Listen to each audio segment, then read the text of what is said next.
కాశ్యపాన్వే సంజాతం శరణ్యార్యపదాశ్రితం వైరాగ్యజలధిం వందే రంగరామానుజం మునిం వందే వేదాంతకర్పూరచామీకరకరండకం రామానుజార్యమార్యాణాం చూడామణిమహర్నిశం శ్రీవిష్ణుచిత్తకులనందనకల్పవల్లీం శ్రీరంగరాజహరిచందనయోగదృశ్యాం సాక్షాక్షమాంకర్ణయా కమలామివాన్యాం గోదామనన్యశరణః శరణం ప్రపద్యే. శ్రీరంగభోగిశయనోపరిజాతనిద్రం నీలాకృతిన్నిఖిలపాలన జాగరూకం శ్రీరామచంద్రకులదైవతమంజనాభం శ్రీరంగనాయకమహం ప్రణమామి నిత్యం. అందరికీ దాసోహండి. ధనుర్మాసంలో 14వ రోజు చేరిపోయాం. 14 రోజుల్లో మనం పరత్వ పంచకాన్ని అనుసంధించుకుని 5 పాసురాల్లో తర్వాత నుంచి ఒక్కొక్క పాసురంలో ఒక్కొక్క గోపికను మేల్కొలుపుతూ, అలాగే ఒక ఆచార్య పురుషులను, ఒక ఆళ్వార్లను మనం మేల్కొలుపుతూ ఆ మహానుభావుల అనుగ్రహాన్ని, ఆశీర్వచనాన్ని పొందుతూ గోదానాచ్యాన్ని ఆచార్య స్థానంలో ముందుంచుకొని శ్రీరంగనాథుని సేవకై మనం బయలుదేరాం. తొండరపిళ్ళాళ్వార్లు అనుగ్రహించిన శ్రీరంగనాథుని మేల్కొలుపు తిరుపల్లి ఎഴുச்சிలో ఒక పాసురాన్ని అనుసంధానం చేసుకుని ముందుకు సాగుదాం. கடிமலர் கமலங்கள் மலரந்தன இவையோ கதிரவன் கனை கடல் முளைத்தன நிவனோ துடியடியார் சிறுகுழல் பிழுந்துதிரி துகுருடுத்தேர்னர் சூழ்பனலரங்கா தொடையத்த தொடவும் குளையும் பொழிந்தோ தொன்றே தோள் தொண்டரிடைப்பொடி என்னும் அடியனை அழியன் என்னரளி உன்னடியார்க்கு ஆள்படுத்தாய் பள்ளியெழுந்தருளாயே. తొండరడిప్పొడి ఎన్నుం అడియనే, నీకు దాసుడినైనటువంటి వాడిని తొండరడిప్పొడి అని నా పేరు. భక్తాంగ్రి రేణు, భక్తుల పాదధూళి అని ఆయన పేరుగా పెట్టేసుకున్నారు. అటువంటి నేను ఒకటే ప్రార్థిస్తున్నాను, నిన్ను లేచి వచ్చి నన్ను అనుగ్రహించు.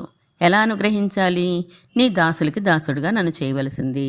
నా పేరులో ఉన్నదే అది నేను చేసేలాగా, ఆచరించేలాగా నన్ను అనుగ్రహించు అని ఆఖరి పాసురంలో కీర్తిస్తున్నారు తొండరపడి ఆళ్వార్లు. పరిమళం కలిగినటువంటి కమలాలు చక్కగా వికసించాయి.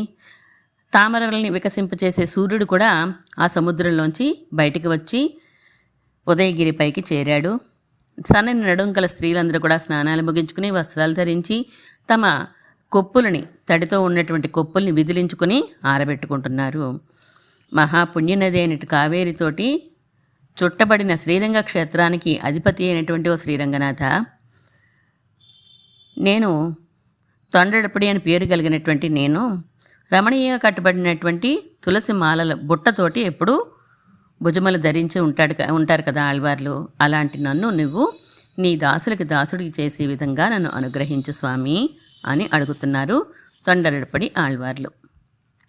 తిరుప్పావైలో 14వ పాసురంలో కూడా ఈరోజు కమలాలు, అలాగే తామరలు వికసించడం, సూర్యోదయం ఇవన్నీ కూడా చెప్తోంది మన గోదానాచ్యార్. 14వ పాసురం. உங்கள் புழக்கடை தோட்டத்து வாவியுள் செங்கல் நீர்வாய் நெகிழ்ந்து ஆம்பல்வாய் கூம்பினகான் செங்கல் பொடி கூரை வெண்பல் தவத்தவர் தங்கள் திருக்கோயில் செங்கிடுவான் போகின்னார் எங்களை முன்னம் எழுப்புவான் வாய் பேசும் நங்காய் எழுந்திராய் நாணாதாய் நாவுடையாய் செங்கொடு சக்கரமேந்தும் தடக்கையன் பங்கைய கண்ணானை పాడేలోరెంబావాయ్. నాణాదాయ్, ఓ సిగ్గులేని దానా అని లోపల పడుకున్న గోపికను బయట గోష్ఠివారు అంటున్నారు, సంబోధిస్తున్నారు. వారందరూ ఫ్రెండ్సే కదండి. కొంచెం ఆక్షేపణగా ఉంటాయి ఈరోజు పిలుపులు. పైకి చూస్తే అలా అనిపిస్తాయి, కానీ పరమాత్మ దగ్గర మనం ఎలా ఉండాలో మనకి తెలియజేస్తోంది గోదానాచ్యార్. సిగ్గులేని దానా, నువ్వేం చెప్పావు నిన్న? ముందుగా నేనే వచ్చేస్తాను, మిమ్మల్ని అందరినీ లేపేస్తాను అని అన్నావు. మమ్మల్ని లేపలేదు సరికదా, నువ్వు కూడా లేవకుండా పడుకుని ఉన్నావా? మీ పెరట్లో దిగుడు బావిలో చూడు వెళ్ళి, ఎర్ర కలువలు అప్పుడే వికసించాయి, నల్ల కలువలు ముకుళించిపోయి ఉన్నాయి. అంటే తెల్లవారిపోయిందమ్మా, నువ్వు ఇంకా లేవలేదు అని చెప్తున్నారు. కాషాయ వస్త్రాలు ధరించి, అలాగే తెల్లని దంతములు గల తపస్సు చేసేవారు అందరూ కూడా తమ తమ ఆలయాలకి సన్నిధి తాళాలను తీసుకుని బయలుదేరిపోయారు ఆరాధన కోసంగా. ఓ తీగా మాట్లాడేదానా, శంఖం చక్రం ధరించినవాడు, విశాలమైన హస్తాలు కలిగినటువంటి వాడు, పుండరీకాక్షుడైనటువంటి శ్రీకృష్ణ పరమాత్మని కీర్తిద్దాం, లేచి రావమ్మా అని అంటున్నారు ఈరోజు గోదాగోష్ఠి ఈ పాసురంలో లోపల గోపికను పిలుస్తూ. మన గోదానాచ్యారు శ్రీ వైష్ణవుల ఇంట్లో పుట్టినటువంటి ఆమె కదా. శాస్త్రాలన్నీ తెలిసిన ఆమె. ఆ పిరాట్టే ఇలా వచ్చి భూపిరాట్టే ఇలా వచ్చి అవతరించారంటే ఆవిడకి జ్ఞానానికి ఏం తక్కువ కదండి. ఆమె ఇందులో ఈ పాసురంలో 3 ప్రమాణాలని చూపిస్తోంది పరమాత్మకి. ప్రమాణము అంటే గనక మనకు తెలుసు ప్రమాణాలు: ప్రత్యక్షము, అనుమానము, వేదము. ఏదైనా ఒక విషయం మనం చెప్పామనుకోండి, దీనికి రుజువేంటి నీ దగ్గర అని మనం అడుగుతాం. అప్పుడు మనం లేదు, నేను ఈ కోర్సులో ఇలా చదివాను నేను, లేదా పలానా ఆచార్యులు ఇలా చెప్పారు అని మనం రుజువు చూపిస్తాం దానికి. అలాగే ప్రమాణము అంటే వేదాన్ని ప్రమాణంగా తీసుకుంటే ఆప్తవాక్యము అని అంటారు దాన్ని. ప్రత్యక్షము అంటే కళ్ళతో చూసింది, డైరెక్ట్గా చూస్తే కనుక దానికి తిరుగులేని ప్రమాణం కదా అది. ఇంకొక ప్రమాణం అనుమానం. మనం ఇంట్లో పొయ్యి పెట్టి వంట చేసుకుంటున్నాం అనుకోండి. ఇప్పుడు కట్టెలు లేవనుకోండి, కట్టెలు పెట్టి వంట చేసుకునేడు పొగ వస్తుంది. మనకు తెలిసింది కట్టెలు వండితే పొగ వస్తుంది అని తెలుసుకున్నాం మనం. ఎక్కడైనా మనకి నిప్పు కనిపించకుండా పొగ కనిపించింది అనుకోండి, ఓహో కింద నిప్పు ఉన్నదన్నమాట అని మనం అనుమానంతో ఊహిస్తాం కదా. అనుమానం అంటే అనుమానించడం కాదు, ఇన్ఫరెన్స్ అంటారు. అలా మనం ఊహిస్తాం, మనం అక్కడ నిప్పు ఉంది అందుకే పొగ వస్తోంది అని. అలా 3 ప్రమాణాలని ఈ పాసురంలో చూపిస్తోంది మన గోదాదేవి.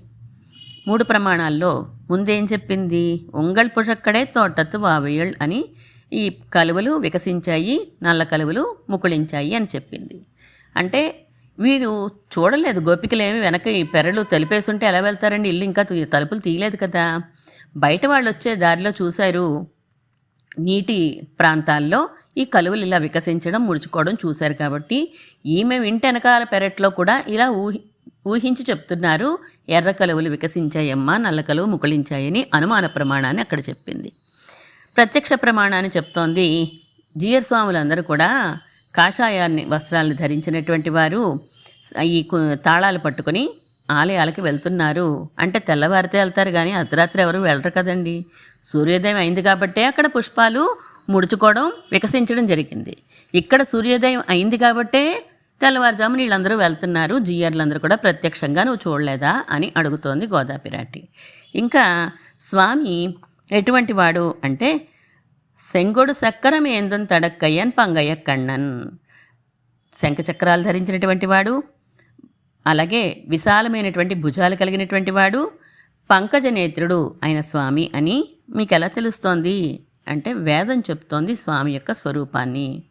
ఇలా ఈ 3 రకాల ప్రమాణాలతోటి మనకి చూపిస్తోంది మన గోదాపిరాటి. ఇందులో ఉంగళ్ పుഴక్కడే తోటత్తు వావయళ్, ఒక తోట ఉంది, ఆ తోటలో దిగుడు బావి ఉంది, ఆ బావిలో పుష్పాలు వికసిస్తున్నాయి, ముడుచుకుంటున్నాయి. రంగనాథుని వైభవాన్ని మనం చెప్పుకుంటున్నాం. రంగనాథుడు విహరించేటువంటి తోట మన శ్రీరంగ క్షేత్రము.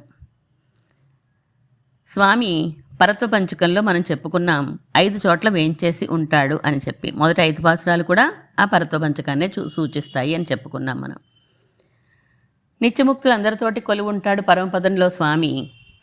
ఒక రాజుగారు ఎలాగైతే పగలు ప్రజలందరితోటి, మంత్రులందరితోటి సభ చేస్తాడో అది పరవాసుదేవుని రూపంగా పరమపదనాథుడు అని. రెండవది, స్వామి పాల్కడల్లో వేయించేసి ఉంటాడు. ఒక రాజుగారు మంత్రులతో సమాలోచనలు చేస్తూ కార్యాచరణ రూపొందించే ప్రదేశమే పాల్కడలి అని తెలుసుకున్నాం మనం. దేవతలందరి కష్టాలు మొరలు వినేది ఈ పాల్కడలి దగ్గరే. 3, నగర శోధన. మారువేషంలో ఎలా అయితే ఒక నగరాన్ని శోధిస్తాడో రాజుగారు, అలా మనకు తెలియకుండా అంతర్యామగా మనందరిలోనూ ఉన్నాడు స్వామి. 4వది, రాముడు కృష్ణుడు మొదలైన అవతారాలు ధరించి శత్రు నిరసన చేసి దుష్టుల్ని సంహరించి శిష్టులైన వారికి తమ దర్శనాన్నిచ్చి అనేక అవతారాలు ధరించి వచ్చాడు స్వామి. అదే విభవ అవతారాలుగా వచ్చినటువంటి స్వామి వేటాడడానికి వెళ్ళే రాజుతో పోల్చారు. మృగాలన్నింటినీ వేటాడతాడు. తపస్సు చేసుకునే వారందరికీ కూడా ఇబ్బంది లేకుండా ప్రజలు కష్టాలు దూరం చేసేటువంటి అవతారాలుగా చూపించబడ్డాడు. ఆ వేట ఆడాక అలసిపోయిన రాజుగారు ఉద్యానవనాల్లో విహరిస్తూ ఉంటారు. అలాంటి ఉద్యానవనమే శ్రమ తీరేలాగా స్వామి వచ్చిన పవళించిన క్షేత్రమే శ్రీరంగ క్షేత్రము. అనేక ఉద్యానవనాలతో కలిగిన ఉద్యానవనం మన శ్రీరంగ క్షేత్రము. ఆళ్వార్లందరూ కీర్తించారు. అనేక ఉద్యానవనాలతోటి, తేనె ప్రవహించే తోటలతోటి శ్రీరంగ క్షేత్రం ఉన్నది అని. అలాంటి రమణీయమైనటువంటి ఉద్యానవనం శ్రీరంగ క్షేత్రము. అందులో పవళించిన స్వామి వావియుళ్ అన్నారు. శ్రీరంగ క్షేత్రంలో ఆలయంలో ఉండే విమానంలో, ప్రణవాకార విమానంలో వేంచేసి ఉన్న స్వామి మనకి ఇక్కడ చెప్పబడుతున్నారు. హాయిగా శయన తిరుక్కోలంలో పవళించి ఉన్నాడు స్వామి.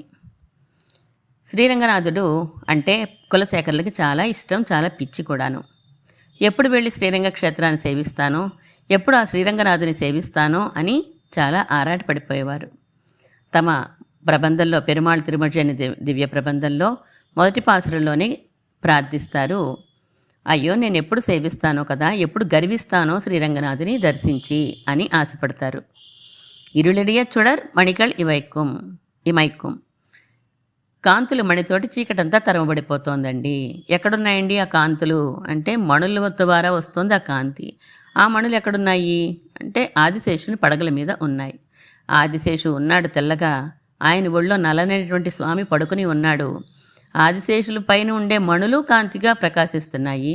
ఆదిశేషు ఒడిలో ఉన్నటువంటి ఉత్సంగే అనంతభోగినః అన్నట్లుగా ఈ నల్లనైనటువంటి మణి కూడా ప్రకాశిస్తోంది స్వామి. కరుమణియే కోమలత్తై కండుకొండు ఎన్ కణినేగళ్ ఎన్నుకలో కళిక్కునాళే. కరుమణి, నల్లనైనటువంటి మణిలాగా ప్రకాశిస్తున్న ఆ స్వామి, కోమల దేహుడు, కోమల శరీరం కలిగినటువంటి ఆ స్వామిని నేను కనులారా సేవించి ఆనందించేది ఏనాడో కదా అని ఆశపడతారు. శ్రీరంగనాథుడిని సేవించాలని మన కులశేఖర పెరుమాళ్. శ్రీరంగ విమానంలో శయనించున్నటువంటి స్వామిని ఇంకా పద్మనాభుడిగా దర్శిస్తారు మానసికంగా. ఆ పద్మనాభుడిగా శయనించి ఉన్న నీ పాదార విందాల యందు నేను ప్రత్యక్షంగా పువ్వులు ఉంచి ఆరాధించేది ఏనాడో కదా, అక్కడ ఉండే దాసులతో కలిసి నీకు సేవ చేసేది ఎప్పుడో కదా, సప్త ప్రాకారాలతోటి విరాజిల్లే ఈ శ్రీరంగ క్షేత్రంలో శయనించిన ఆ మణివర్ణుని సేవించేది ఎప్పుడో, ఆ సేవించి శిరసు వంచి నమస్కరించేది ఏనాడో కదా అని అనుకుంటారు. సెంగజ్ నీర్వాయ్ నెగిజిందు ఆంబల్వాయ్ కుంభినగాణ్. ఎర్ర కలువలు వికసిస్తున్నాయి, నల్ల కలువలు ముడుచుకుంటున్నాయి అని అన్నారు. వాయ్ నెగిజిందు అంటే నోరు తెరవడం, వాయ్ కుంభినగాణ్ అంటే నోరు మూసుకోవడం, మూతపడిపోవడం. ఇప్పుడు ఎర్ర కలువలన్నీ నోరు తెరిచాయి, నల్ల కలువలన్నీ నోరు మూసాయి. ఎప్పుడు శ్రీరంగ క్షేత్రంలోకి వచ్చి శ్రీరంగనాథుని సేవించగానే ప్రేమ కలిగినటువంటి కలువల వంటి నోర్లు తెరుచుకున్నాయట స్వామిని కీర్తించడానికి. పరమాత్మ యొక్క స్వామిత్వాన్ని, శ్రీరంగనాథుని యొక్క స్వామిత్వాన్ని అంగీకరించిన వారి నోర్లందరూ కూడా అన్నీ కూడా మూసుకుపోయాయి. వారికి నోట్లో మాట రావట్లేదు, వీరికి నోట్లో మాట ఆగట్లేదు. ఈ ఎర్ర కలువలు వంటి నోర్లు అని అన్నారు. ఇవి ఎందుకు వికసిస్తున్నాయి అంటే వకుళభూషణ భాస్కరోదయం అయ్యింది. అలాగే కవిల్లోక దివాకరులేక సూర్యోదయం అయ్యింది. రామానుజ దివాకరులు ఉదయించారు.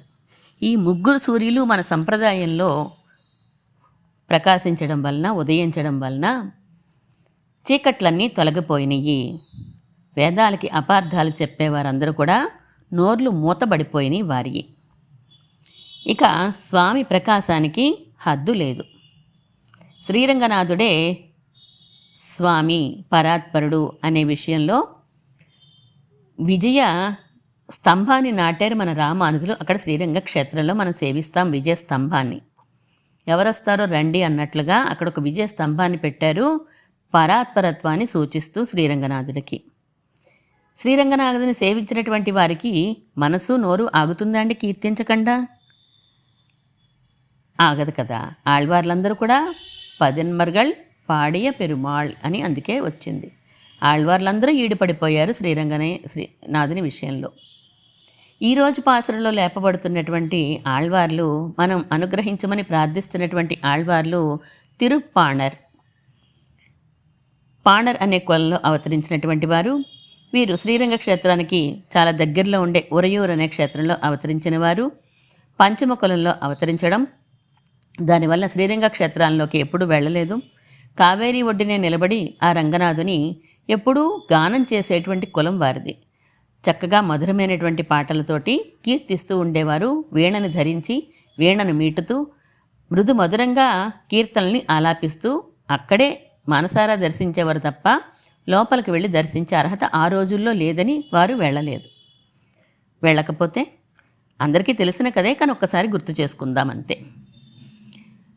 ఒక రోజున వారు తన్మయత్వంలో ఆ కావేరి ఒడ్డున నుంచుని పాడేసుకుంటున్నారైనా పాటలు కళ్ళు మూసుకుని మునిగిపోయారు. ఆ ఆనందంలో మునిగిపోయి ఉన్నారు. స్వామి యొక్క అర్చకులు, శ్రీరంగనాథుని యొక్క అర్చకులు లోకసారంగముని అని ఆయన బంగారు బిందెతో ప్రతిరోజు సుప్రభాత్ సేవకి నీరు పట్టుకెళ్తారు కదండి. ఆ తీర్థం కోసం వచ్చారు రేవుకి. ఆయన రావడం చూడలేదు మన తిరుప్పాండర్. చూడకపోతే ఈయన పంచముఖలజులు స్వామి కైంకర్యానికి తీర్థాన్ని తీసుకువెళ్ళాలి, అందుకని ఈయన దూరంగా ఉంటే బాగుంటుంది అని చెప్పి రాళ్ళు ఇచ్చుకుని కొడతారు. ఆయన పిలిచినా పలకలేదని లోకసారంగముని. అప్పుడు తెలివి వస్తుంది ఆయనకి, రక్తం కారుతుంది, తెలివి వస్తుంది. పక్కకి తప్పుకుంటారు. అయ్యో అపచారమైన స్వామి మన్నించండి అని పక్కకి తప్పుకుంటారు. లోకసారంగముని సరే తీర్థం తీసుకుంటారు. కోవెలకి వెళ్తారు. కోవెలకి వెళ్ళేసరికి ఆ రంగనాథుని యొక్క నుదురు మీద ఎక్కడైతే తిరుప్పాణర్కి దెబ్బ తగిలి రక్తం కారుతోందో అక్కడే పరమాత్మ కూడా కనిపిస్తుంది. ఆశ్చర్యపోతారు కాదు, భయపడిపోతారు. ఆయన చూసి భయపడిపోతారు. ఏంటి ఇలా జరిగింది అంటే చాలా కోపంగా ఆజ్ఞాపిస్తారు. నువ్వు నా భక్తుడిని అవమానిస్తావా అని చెప్పి శ్రీరంగనాథుడు నోరు తెరిచి మాట్లాడాడు. స్వామి మాట్లాడి ఆయన తీసుకురా, నువ్వు వెంటనే వెళ్ళి అని చెప్పి అంటారు. వెళ్ళి అడుగుతారు రమ్మని. అయ్యో నేను రాకూడదా కోవిల్లోకి, నేను రానండి అంటారు తిరుప్పాండర్. రానంటే నీ భుజాల మీద ఎక్కించుకుని తీసుకురా, కాళ్ళు పెట్టకూడదు కదా, అడుగు పెట్టనని కదా అన్నారు ఆయన కోవెల్లో, నీ భుజాల మీద ఎక్కించుకుని తీసుకురా అని చెప్పి ఆజ్ఞాపిస్తారు లోకసారంగముని. పెరుమాళ్ళ ఆజ్ఞ అయ్యింది, ఇంకా మరి మాట్లాడడానికి లేదు. మరి స్వాతంత్రం లేని వాళ్ళం కదా మనందరం కూడా, జీవులందరం కూడాను. స్వామి ఆజ్ఞ అంతే. లోకసారంగముని భుజాల మీద ఎక్కారు. ఎక్కి శ్రీరంగనాథుని క్షేత్రానికి బయలుదేరారు.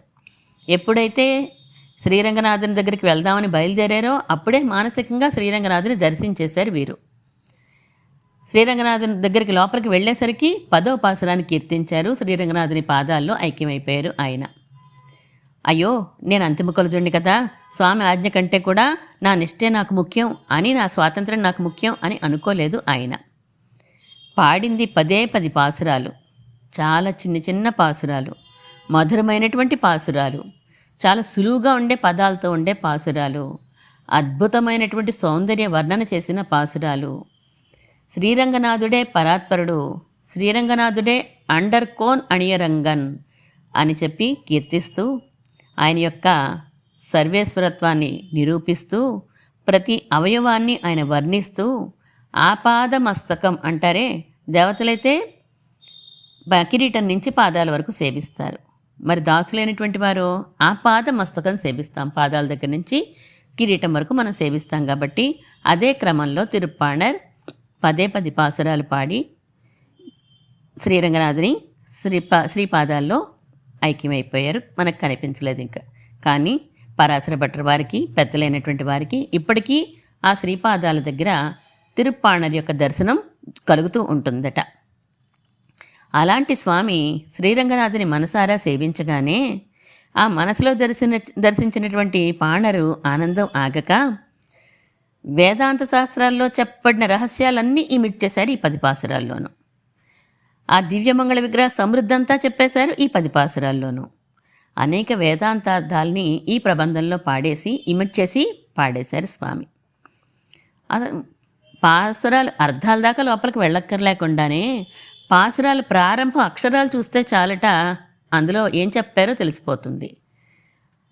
ముందు 3 పాసురాలు కూడా ఆ ఊ మాతో స్టార్ట్ అవుతాయి. మొదటి అక్షరాలు చూసుకుంటే కనుక ఆ ఊ మా కలిపితే ప్రణవం, ఓంకారం. అంటే ఆ 3 శ్లోకాలు, ఆ 3 పాసురాల్లోనూ ప్రణవార్థం చెప్పింది అంటారు వేదాంత దేశకులు. భగవద్ దివ్యరూప దర్శనమే కదా ప్రాప్యము, అంతకంటే ఏం కావాలి? 5, 6, 7 పాసురాలు. ఈ 3 తీసుకుంటే పాతుకై అని ఉంటుంది. పాదుక అంటే చరణములు. ఈ మొత్తం ప్రబంధంలో మొత్తం అన్నీ చెప్పబడ్డాయి. నారాయణ పదం చెప్పారు, ఆయ పదం చెప్పారు, ఉకారాన్ని చెప్పారు, అన్నీ చెప్పారు. నేను మామూలుగా అక్షరాల గురించి మాత్రమే చెప్తున్నాను. అష్టాక్షరి మంత్రాన్ని వివరిస్తోంది అని అంటారు ఈ పెద్దలు ఈ ప్రబంధాన్ని. అంతేకాదండి, అష్టాక్షరి మంత్రానికి వివరణే కదా ద్వైమంత్రమైన చర్మశ్లోకమైన. ఆ 2 మంత్రాలు కూడా ఇందులో చెప్పబడ్డాయండి. అయినై పడైతదోరిజిల్ అంటారు. ఆ బ్రహ్మని సృష్టించిన వాడివి కూడా నువ్వే కదా. ఆ బ్రహ్మ పుట్టినటువంటి నాభి నేను దర్శించాను, ఆ నాభిని అని ఆనందపడతారు. తిరుమరు మార్బు, ఆ లక్ష్మీదేవి వసించేటి వక్షస్థలం ఉందే, ఇవన్నీ ఏంటంటే పరాత్పరత్వాన్ని సూచించే వాక్యాలే కదా. ఆయన కీర్తించింది ఈ పదాలతోటే, చిన్న చిన్న పదాలతోటి. ఆ పెరియ వాయికణ్గళ్ ఎన్నై పేదమై సేదనవే, ఆ పెద్ద పెద్ద కళ్ళున్నాయే నేత్రాలు నన్ను ఉలొంగ తీసేసుకున్నాయి అని చెప్పి అంటారు. పరాశర భట్టర్ వారు శ్రీరంగ కాదు నమ్మాళ్ళవార్లు చెప్తారు కదా, నాకు కృష్ణుడి కంటే వేరొక దైవం లేదు అని అంటారు నమ్మాళ్ళవార్లు. మరి ఈయనేమన్నారండి? ఈయన అంటారు కదా, రంగనాథుడు తప్ప నాకు ఇంకొక దైవం లేదండి. రంగనాథుని చూసినటువంటి కళ్ళతోటి నేను ఇంకొకటి చూడను. కണ്ണనల్లాల్ దైవమిల్లై అన్నారు నమ్మాళ్ళవార్లు. తిరుప్పాణర్ అణియరంగన్ ఎన్ అముదనై కండకణ్గళ్ మత్తొన్నినై కాణావే. అమృతాన్ లాంటి స్వామిని దర్శించాను నేను, శ్రీరంగనాథుణ్ణి. అందమైనటువంటి ఒక ఆభరణంలా ప్రకాశిస్తున్నటువంటి ఈ భూమండలానికి కాదు, ఈ మొత్తం సృష్టికే ఒక ఆభరణంలా ఉన్నాడు స్వామి. అలాంటి రంగని సేవించాక నా నేత్రాలు ఇతర విషయాలను చూడడానికి ఇష్టపడవు. అంటే ఇతర విషయాల్లో ఇంకొక రూపం కూడా నాకు వద్దు, రంగనాథుడు తప్ప ఇంకొక రూపం కూడా నాకు వద్దు అని చెప్పి అక్కడే ఐక్యమైపోయారు మన స్వామి తిరుప్పాణర్. అరంగత్తమ్మాన్ అని కీర్తిస్తారు కదా. మరి రంగనాథుడి గురించే కదండి 10 పాసరాలు కూడా. సంసారులు కోసమే ఈ శ్రీరంగంలో పడుకున్నాడు స్వామి. పడుకుని తన స్వామిత్వాన్ని ప్రదర్శిస్తున్నాడు కిరీటంతో, అలాగే నాభిలో ఉన్నటువంటి పద్మంతో అని చెప్తారు. ఈ సంసారుల యొక్క విరోధాల్ని పోగొట్టడమే కాదు, నా విరోధాలు పోగొట్టేశాడు, అలాగే మీ విరోధాలు పోగొట్టేస్తాడు. వారమాకి వైతాన్, తనవాడిగా చేసేసుకున్నాడండి నన్ను అని కీర్తిస్తారు. అడియేనై ఆట్కొండదే, నాకు కైంకర్యాన్ని ఇచ్చాడు, నా శేషత్వాన్ని నాకు మళ్ళీ తిరిగి ఇచ్చాడు స్వామి. నా విరోధుల్ని పోగొట్టాడు, నా స్వరూపానికి అనుగుణమైనటువంటి కైంకర్యాన్ని నాకు ఇచ్చాడు, అనుగ్రహించాడు. తన గొప్పతనం చూపించాడు, తన అందాన్ని చూపించాడు, నన్ను తనవాడిగా చేసేసుకున్నాడు. ఆపాద చూడం అనుభూయ హరించయ్యానం అంటారు. కావేరీ తీరంలో స్వామి పవళించి ఉన్నటువంటి స్థితిని అంతా చూసి కన్నులారా దర్శించి ఆనందించి పాడేశారు. ఏమేం పాడారండి అంటే, కమలపాదం పాదారవిందాల్ని పాడారు, నల్లాడయ్యుంది చక్కని పీతాంబరాన్ని పాడారు, అలాగే నాభిని పాడారు, ఉదరబంధం మొలతాడుని పాడారు, తిరుమార్బు లక్ష్మీదేవి వసించే వక్షస్థలాన్ని కీర్తించారు, కంఠం కంఠాన్ని కీర్తించారు, సెవ్వాయ్ ఎర్రని అధరాల్ని కీర్తించారు, కణ్గళ్ నేత్రాల్ని కీర్తించారు. ఇలాంటి ఈ దివ్య అవయవాలతో కూడినటువంటి శ్రీరంగనాథుని యొక్క దివ్య రూపాన్ని కీర్తించి, ఎప్పుడూ ఎవరు అధిరోహించినటువంటి మానవ వాహనాన్ని మానవునే వాహనంగా వహించేవాడిగా కలిగి ఆ లోకసారంగముని భుజాల మీద అధిరోహించి ఆ శ్రీరంగనాథుని యొక్క దర్శనాన్ని పొందినటువంటి ఆళ్వార్ తిరుప్పాణర్ మునివాహన సూరి అని కూడా కీర్తించబడుతూ ఉండే స్వామి. చక్కగా ఆయన శ్రీరంగనాథుని చూడగానే ఆగలేదు ప్రవాహము, కీర్తించేశారు చక్కనైనటువంటి 10 పాసురాల్లో. ఉపనిషత్తుల్లో ఉండే అర్థాన్ని, అంటే ఆ దివ్యమంగళ విగ్రహం సేవించడం కంటే ఇంకోటి ఏముంది అని అనుకున్నాం కదా, దాన్నంతా కూడా మన కళ్ళ ముందు సాక్షాత్కరింపచేశారు మన తిరుప్పాణర్. అటువంటి ఆళ్వార్లను ఈరోజు మనం అనుగ్రహించమని అడుగుతున్నాం. సెంగజనీర్ వాయినిగిజిందు ఆంబల్వాయ్ కుంభినగాణ్ అని అన్నారంటే, ఆళ్వార్లందరూ ఆశ్రితులందరూ కూడా ఆగలేక పాడారు, శత్రువులందరూ నోరు మూసుకుని వెళ్ళిపోయారు. ఉంగళ్ పుഴక్కడే తోటత్తు అని అన్న చోట ఒక చిన్న విషయం బద్రీనారాయణ భట్టర్ వారు చెప్పారు. బయట ఒక తోట ఉందట, లోపల ఒక తోట ఉంది అని చెప్తూ ఉంటారు ఈ పాసురంలో కదా. బయట తోట సంస్కృత వేదంతో పోలుస్తారు మన పెద్దలు వ్యాఖ్యానాల్లో, వెనకాల తోటని దివ్య ప్రబంధాలతో పోలుస్తూ ఉంటారు. అంటే ఎదురు సంస్కృత వేదం, వెనకాల ద్రవిడ వేదం ఉన్నాయి. రామానుజుల వారు ఏం చేశారు? శ్రీభాష్యం, వేదాంతసారం, వేదార్థ సంగ్రహం ఇలాంటి అన్ని గ్రంథాలు రచించారు కదా. ఈ గ్రంథాలన్నీ కూడా బయట తోట లాంటివట. అంటే అందరికీ ఉపయోగపడతాయి. బయట తోట తలుపు తీసుకుంటే చాలు, అందరూ అందులో ప్రవేశించవచ్చు, అందరూ ఆ పువ్వులు కోసుకోవడమో ఏదైనా చెయ్యొచ్చు. అలా ఆ గ్రంథాలు వారందరూ అనుభవించడం కోసం, వారి యొక్క సంశయాలు తీరడం కోసం పరాత్పరత్వాన్ని చెప్తూ బ్రహ్మసూత్రాలకి సరైనటువంటి అర్థాన్ని చెప్తూ రాసినటువంటి గ్రంథాలు అవన్నీ కూడా. అవి అందరికీ ఉపయోగపడతాయి కామన్గాను. కానీ వెనకాల తోట ఉందే, దివ్య ప్రబంధాలు అనే తోటని మనం చెప్పుకుంటూ ఉంటాం. రంగనాథుడి కోసం, రంగనాథుని సన్నిధిలో మన రామానుజులు గద్యత్రయాన్ని విన్నవించారు.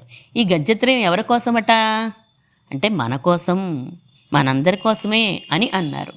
ఆయన రామానుజుల వారు పెరియ పిరాట్టి, రంగనాథుడు ఉన్నప్పుడు, పెరియ పెరుమాళ్ ఉన్నప్పుడు వారిద్దరి సేర్తిలోనూ శరణాగతి చేసింది ఎవరి కోసము? మనందరి కోసమే కదా.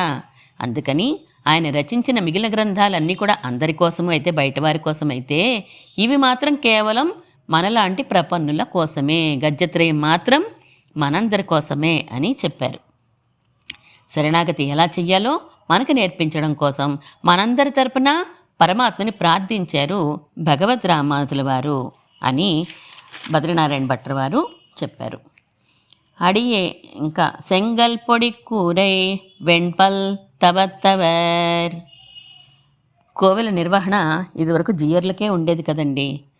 జియర్ అంటే మనకి తెలుసు, సన్యాసాశ్రమాన్ని స్వీకరించినటువంటి వారు ఎద్దులందరినీ కూడా జియర్ అని అంటూ ఉంటారు. తమిళ పదం అది. జియా అంటే స్వామి అని అర్థం, అర్రంటే గౌరవవాచకం. స్వామివారు అని చెప్పి మళ్ళీ మనం స్వామివారు అని అంటూ ఉంటాం. జియర్లోనే ఉంది అది, స్వామివారు అనే పదం. మళ్ళీ జియర్ స్వామివారు అని అంటూ ఉంటాం మనం. సెంగల్ పొడి కూరై, కాషాయ వస్త్రాలు ధరించినటువంటి వారు. వెంపల్ తవత్తవర్, తెల్లనైనటువంటి పలువరుస కలిగిన వారు, అంటే సత్వగుణం కలిగినటువంటి వారు, వైరాగ్యం కలిగినటువంటి సంపన్నులు వీరందరూ కూడా. అటువంటి వారందరూ ఆరాధన చేసుకోవడం కోసంగా, ఆరాధన చేయించడం కోసం అవ్వచ్చు, చేయడం కోసం అవ్వచ్చు, స్వామిని అనుభవించడం కోసం అవ్వచ్చు, వారు ఆయా ఆలయాల తాళాలన్నీ పట్టుకొని సన్నిధికి బయలుదేరారు. అంటే పరమాత్మ కైంకర్యం కోసమే కదా జియర్ వ్యవస్థ అంతే ఉన్నది. పరమాత్మ కైంకర్యం కోసమే రామానుజుల వారు ఏర్పాటు చేశారు. శ్రీరంగము, తిరుమల మొదలైన క్షేత్రాల్లో మనం జియర్లని చూస్తూ ఉంటాం. జియర్లు అందిస్తున్నారంటే సాక్షాత్గా భగవద్ రామానుజుల వారి చేతుల మీదుగానే ఆ కైంకర్యం జరుగుతోంది అని అర్థం. శ్రీరంగ క్షేత్రంలో కూడా మనకి జియర్లు కనిపిస్తూ ఉంటారు.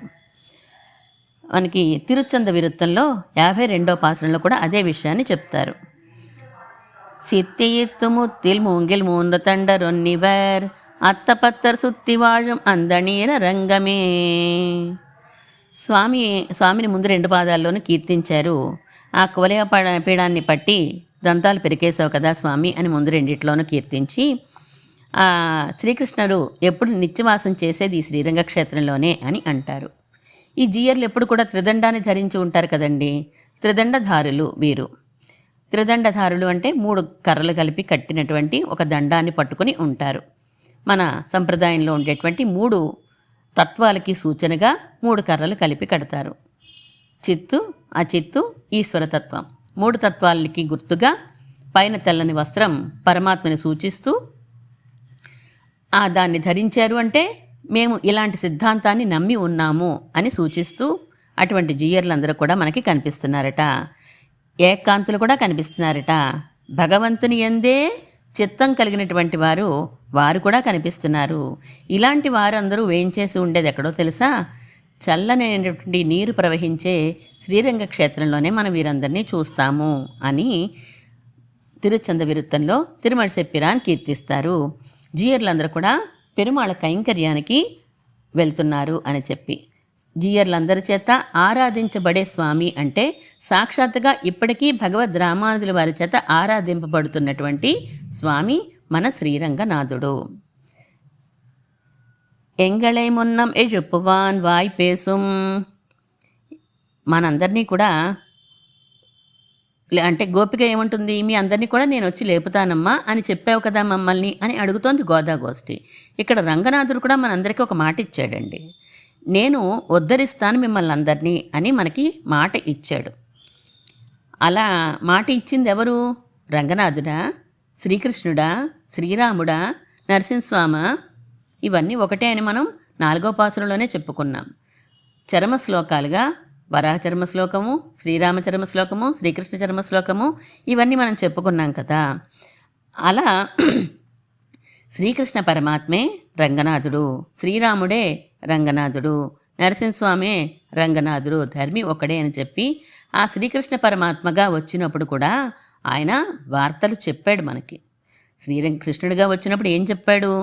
ఆళ్వార్లు అంటారు, వార్తై అరిబవర్ మాయవర్కు ఆళన్నీ ఆవరో అని అంటారు. ఆళ్వారంటే నమ్మాళ్వారు చెప్తారు. వార్తై అరిబవర్, ఈ వార్త తెలిసిన వారికి మాయవర్కు ఆళన్నీ ఆవరో, ఆ మాయగాడికి దాసులు అవ్వకుండా ఉంటారా? ఎవరిక్కడ చెప్పబడుతున్న మాయగాడు? ఆ వార్త ఏంటండి అసలు అంటే, మహాభారతం ఎంత పెద్దదున్నా అసలైన వార్త ఒకటే ఉందట అందులో. ఏంటా వార్త? మామేకం, అదొక్కటే వార్తట, అసలైన వార్త. నన్ను స్వీకరించు, అదే అసలైన వార్తగా స్వామి చెప్పింది. భగవద్గీత చెప్పిందంతా ఒక సముద్రం అనుకున్నాం అనుకోండి. ఆ సముద్రంలో అమృతం ఏది అంటే, సారవంతమైనది అమృతం వంటిది ఈ మాట ఒక్కటే. మామేకం అనేదే స్వామి ఈ మాట చెప్పడం కోసమే 700 శ్లోకాలు చెప్పి అప్పుడు చెప్పాడు ఈ మాటని. ఇలాంటి గొప్ప వార్తని విన్నవారు ఆ మాయగాడైనటువంటి శ్రీకృష్ణ పరమాత్మకి దాసులు అవ్వకుండా ఉంటారా అని అంటున్నారు. ఈ మాట నోరు విడిచి నన్నే ఆశ్రయించండి అని స్వామి చెబుతూ ఉంటే, ఆ స్వామిని కాదని వేరెవరినో ఆశ్రయిస్తారా ఎవరైనా అని అంటారు నమ్మాళ్వార్లు. అవన్ సెయ్యం సేమత్తే ఎన్ని ఆళ్ళన్నీ యావరో అన్నారు. ఆయన చేసే క్షేమాలు తెలిస్తే గనక ఆయనకి దాసులు అవ్వకుండా ఎవరు ఉండరు. ఆయన స్వభావం తెలిస్తే మీకు అసలు పెరుంతున్బన్ నీకి అంటే కైవల్యం అనేటువంటి మహా దుఃఖాన్ని పోగొట్టాడు స్వామి. వేరర నీక్కి అంటే సమూలంగా పోగొట్టాడు స్వామి. మళ్ళీ కైవల్యం జోలికి వెళ్ళనంతగా స్వామి మనందరికీ కూడా క్షేమం చేసే వార్తలు, క్షేమాన్ని కలిగించే వార్తలు స్వామి చెప్పి ఉన్నాడు. ఒకటే వార్త అయినా నన్నే పట్టుకో అని అన్నాడు ఆయన. పునరావృత్తి రహితమైనటువంటి మోక్షానికి ఇస్తాను. మళ్ళీ నువ్వు తిరిగి ఈ ప్రపంచంలో ఈ జన్మ అక్కర్లా, ఒక తల్లి గర్భంలో నువ్వు మళ్ళీ రావాల్సిన అవసరం లేనటువంటి తిరిగి రాని లోకాలకి, పరమపదానికి నేను పంపించేస్తాను. అంతకంటే క్షేమం ఏముంటుందండి? పరమాత్మ చేసే క్షేమం, మనం పొందే క్షేమము. తెలివైనటువంటి వారు అందరూ ఎవరిని ఆశ్రయిస్తారు? ఇలాంటి వార్త చెప్పిన వారినే కదా ఆశ్రయించాలి. అలాగే నోరు తెరిచి స్వామి రంగనాథుడిగా ఇంకో మాట కూడా చెప్పారు రామానుజుల వారితో. ఉడయవననే బిరుదు ఇచ్చారు. అలాగే యావత్ శరీరపాతం అత్రైవ శ్రీరంగే సుఖమాస్వ, ఈ శరీరం ఉన్నంతకాలం మీరు హాయిగా ఈ శ్రీరంగంలో మీరు ఉండండి అని కూడా చెప్పారు రంగనాథుడు. రంగనాథుడే ఇంకొక మాట కూడా చెప్పాడు ఆయన నోటితోటి. లోకసారంగమునితో నోరు తెరిచి చెప్పారు కదా, ఇందాక చెప్పుకున్నాం. ఆళ్వార్లను మీరు అపచారపడ్డారు, వారి పట్ల వారిని మీరు మోసుకుని రండి, తీసుకుని రండి, మీరు భుజాల మీద ఎక్కించుకొని రండి అని చెప్పినటువంటి స్వామి మన శ్రీరంగనాథుడు. ఎంగళేమున్నాం ఎజుప్పువాన్ వాయిపేసం, మిమ్మల్ని అందరినీ నేను ఉద్ధరిస్తాను అని మనందరికీ మాట ఇచ్చాడు. అటువంటి స్వామి ఇక్కడే మన కళ్ళెదురుగుండానే శ్రీరంగంలో పడుకుని ఉన్నాడు. ఆయన ఇచ్చిన మాటని వెనక్కి తీసుకునేవాడు కాదు, మాట తప్పేవాడు కాదు. అంతేకాకుండా నంగాయ్ నాణాదాయ్ అని కూడా అంటుంది కదా మన గోదాదేవి. నంగాయ్ ఎഴുందిరాయ్ నాణాదాయ్ నా ఉడయాయ్. నంగాయ్ అంటే ఓ సిగ్గులేనిదానా, నాణాదాయ్ అంటే ఓ పరిపూర్ణురాలా, నా ఉడయాయ్ నాలుక బలం కలిగిన దానా అంటే చక్కగా మాట్లాడేదానా అని లోపల గోపికని పిలిచింది నిష్ఠూరంగా అని అనుకున్నాం. స్వామి ఈ 3 గుణాలు కలిగి ఉన్నాడు. ఆయన పరిపూర్ణుడే, పరమాత్మ కూడా పరిపూర్ణుడే. ఆయన కూడా సిగ్గు లేకుండానే భక్తుల దగ్గర ప్రవర్తిస్తూ ఉంటాడు. తన నాలుక బలంతో మనందరికీ అభయాన్ని ఇచ్చేవాడు ఎవరు అంటే శ్రీరంగనాథుడే. ఆయన గుణాలన్నితోటి పరిపూర్ణుడని చెప్పేసి మన శ్రీరంగ గజ్జలో కూడా చదువుకున్నాం కదా. ఒక గుణాల్లోనే కాదండి, ఏ పని అయినా కూడా పరిపూర్ణతతోటే చేస్తాడు ఆయన. పరిపూర్ణమైనటువంటి కళ్యాణ గుణాల రాసి ఆయన. అలాంటి శ్రీరంగనాథుడు ఇచ్చిన మాట తప్పేవాడు కాదు, నావుడయాయ్ మంచిగా మాటలు చెప్పేవాడు. అటువంటి మాటలతోటే మనందరినీ తన వైపు తిప్పుకున్నాడు, అనేక అవతారాలు ధరించి వచ్చి కూడా. మనం మారకపోతే తన అంశతోటి ఆళ్వార్లని ఆచార్యుల్ని పంపించి ఏదో విధంగా తన వైపు తిప్పుకోవాలని ప్రయత్నం చేస్తూ మనందరి కోసంగా మీరందరూ వచ్చేదాకా నేను లేవనర్రా అని ఇక్కడే పడుకుని మనకి సేవ సాయిస్తున్నటువంటి స్వామి మన పరమాత్మ శ్రీరంగనాథుడు. ఈయన ఎలా ఉన్నాడండి? செங்கொடு சக்கரமே தடக்கையன் పంగయక్కణ్ణాన్ పుండరీకాక్షుడు అంటే పుండరీకముల వంటి నేత్రములు కలిగిన స్వామి ఈయన. సెంగొడు చక్కరం ఏందున్ తడక్కయ్యన్, శంఖాన్ని చక్రాన్ని ధరించేటువంటి విశాలమైన భుజములు కలిగినవాడు. ఏం చెప్పింది గోదాదేవి? సెంగొడు చక్కరం. ముందు శంఖం అంటోంది, తర్వాత చక్రం అంటోంది. శంఖచక్రాలు అంటాం కానీ చక్రశంఖాలు అని పిలవం కదండి. మనం శంఖచక్రాలు నెనేస్తూ ఉంటాం. మనం పెద్దలందరూ కూడా శంఖం చక్రం రెండూ తీసుకుంటే శంఖానికే మొట్టమొదటి ప్లేస్ ఇచ్చేవారట. శంఖం సాత్వికంగా ఉంటుంది, తెల్లగా ఉంటుంది కదండి, సాత్వికంగా ఉంటుంది. చక్రమో ప్రకాశిస్తూ గిరిగిరిగిరిగిరిగిరిగిరి తిరిగేస్తూ ఉంటుంది. శంఖం కూడా శత్రు నిరసన చేస్తుంది, కామ్గా ఉన్న చోటే ఉంటుంది. ఎంత నశింపచేయాలో అంత నాశనం అయితే చేస్తుంది. అంతేకాకుండా సత్వగుణాన్ని, మంచి జ్ఞానాన్ని మనకు కలిగిస్తుంది శంఖం. సుదర్శనం చేస్తుంది శత్రు నిరసన, కానీ పరమాత్మ చేతి నుంచి దూరంగా గిరిగిరిగిరిని వెళ్ళిపోయి ఎంత నాశనం చేయాలో అంత బీభత్సం చేసేసి అప్పుడు మళ్ళీ వస్తుంది ఈ శంఖం అనేది. శంఖం చక్రం ఇయే తేడా. ఈ రెండిటికి ఉన్న చోటే ఉండి కామ్గా పనిచేసి మంచి జ్ఞానాన్ని కలిగించే శంఖం కాబట్టి ముందు శంఖాన్ని చెప్పి ఆ తర్వాత చక్రాన్ని చెప్తారు. స్వామి ఆ శంఖ చక్రాలతో రావయ్యా అంటారు ఆళ్వార్లు. నువ్వు శంఖ చక్రాలు లేకుండా వచ్చేవనుకో ఏదో వెలితిగా ఉంటుంది.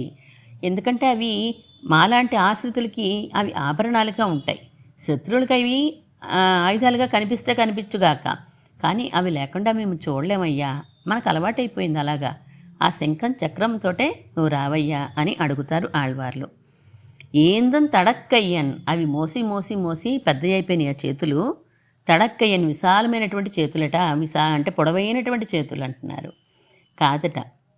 విశాలమైన చేతులంటే అందరికీ అడిగినవన్నీ ఇచ్చి ఇచ్చి ఇచ్చి ఆ చేతులు అలా సాగిపోయినాయి అంటారు పరాశర భట్టర్ వారు తమ రంగరాజస్తవంలో. అంతేకాకుండా విశాలమైన చేతులతోటి తన కిరీటాన్ని చూపిస్తూ నేనే పరాత్పరుణ్ణి అని సూచిస్తూ అంత విశాలమైన చేతులు కలిగిన వాడు అని అనిపించుకున్నాడట స్వామి. స్వామి అందమైన చేతులతోటి అంటే ఇవ్వడమే స్వభావం తప్ప నువ్వు ఇదిస్తే నేను ఇదిస్తా అని బేరమాడే రకమేమీ కాదు. ఆయన ఎవరొస్తారా, ఏమిద్దామా, ఎలా రక్షిద్దామా అని ఇదే పెట్టుకున్నాడు ఆయన. అందుకనే విశాలమైనటువంటి చేతుల్లో ఆ శంఖచక్రాలు ధరించి ఉన్నటువంటి స్వామి పంగయ కన్నానై, పుండరీకముల వంటి నేత్రములు కలిగినటువంటి ఆ స్వామి. ఆయనని పాడా ఏలో రెంబాబాయ్ మనం కీర్తిద్దాము అని ఆళ్వార్లని పిలుస్తున్నాం మనం ఈ రోజున. మీరే చెప్పారు కదండి, ఆ స్వామి పంకజనేత్రుడు అని మీరే చెప్పారు. అటువంటి స్వామినే మీరు చెప్పిన మాటలతోటే మనం కీర్తిద్దాము.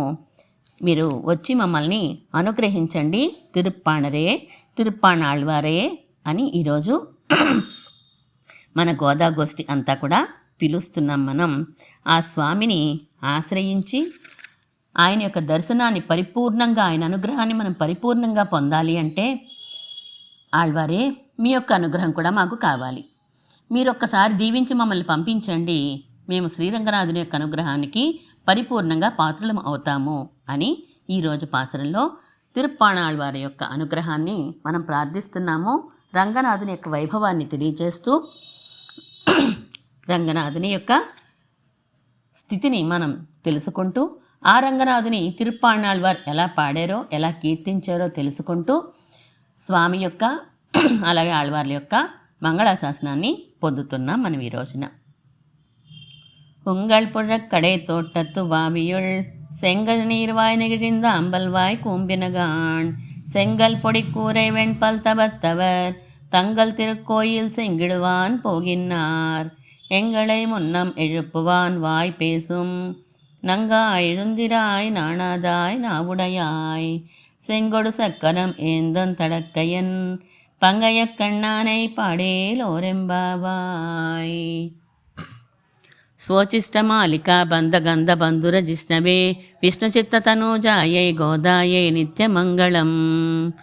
శ్రీమన్మహాభూతపురే శ్రీమత్కేశవ యజ్వరః కాంతిమత్యాం ప్రసూతాయ యతిరాజాయ మంగళం.